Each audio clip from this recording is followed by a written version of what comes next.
اور میں یہ بھی پیغام دینا چاہوں گی، جو شخص میری یہ ویڈیو سن رہا ہے، جس شخص نے میرے ساتھ ایسا کیا ہے نا، وہ شخص میری یہ ویڈیو دیکھ رہا ہوگا، بالکل ضرور دیکھ رہا ہوگا، کیونکہ وہ سوشل میڈیا استعمال کرتا ہے اور یہ میری ویڈیو سوشل میڈیا پہ ہی جائے گی.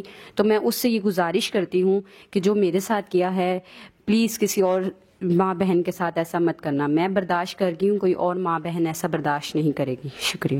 السلام علیکم ناظرین، آپ دیکھ رہے ہیں کہ ہم ایسے لوگوں کی آواز کو آپ لوگوں تک پہنچاتے ہیں جن کے مسائل ہوں، اور ہمیشہ ایک پازیٹیو میسیج دیتے ہیں.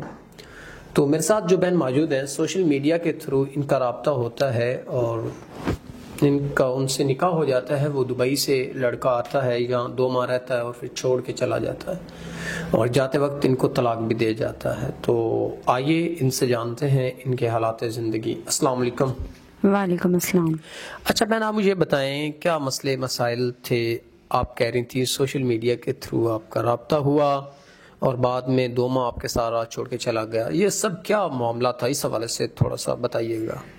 بھائی، وہ لڑکا میرے ساتھ سوشل میڈیا پہ، میں بھی یوز کرتی تھی، وہ بھی سوشل میڈیا یوز کرتا تھا. ہمارا رابطہ ہوا تو رابطہ ہمارا مطلب کہ وہ پیار میں بدل گیا اور نکاح تک بات آ گئی. ٹھیک ہے سر، اس نے کہا کہ میں آپ سے نکاح کرنا چاہتا ہوں، میں دبئی میں ہوتا ہوں، جب بھی میں دبئی سے واپس آؤں گا تو میں آپ سے نکاح کروں گا.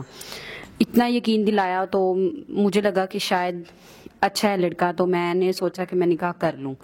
تو سر، جب میں نے نکاح کر لیا، یہاں پہ آئے 1 ماہ، ہم 1-2 ماہ بہت خوش رہے. سر، مجھے نہیں تھا علم کہ وہ واپس جائے گا، اور جاتی دفعہ پھر وہ مجھے بہت ہی ذلیل کر کے گیا، مجھے طلاق دے کے چلا گیا.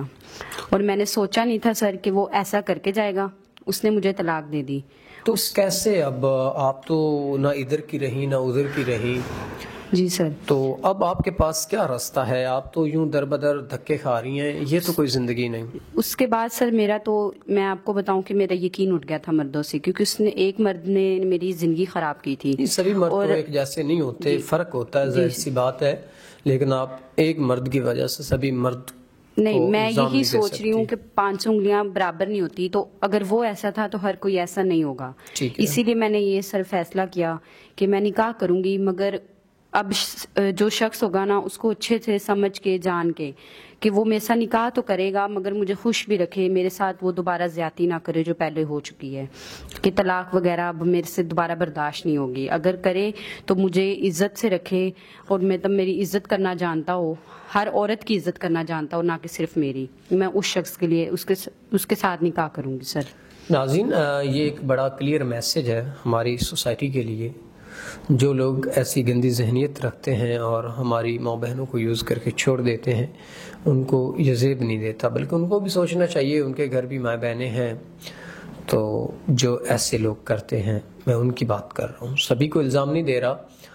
تو میں امید کرتا ہوں کہ ان کے حوالے سے جو سنسر ہوئے، پہلے بھی یہ دھوکہ کھا چکی ہیں، اگر کوئی ان کے حوالے سے سنسر ہوا تو وہ ان سے نکاح کرے، نہ کہ ان سے زنا کی بات کرے. کیونکہ ہم میسج یہ دیتے ہیں کہ آپ زنا کی بجائے نکاح کو عام کریں، اور امید کرتے ہیں کہ ہم اس کو برائی ختم کرنے میں اپنا جو کردار ہے، جو حصہ ہے، ضرور ڈالیں گے. اسی کے ساتھ اپنے میزبان نواب احمد کو دیں اجازت. خدا حافظ.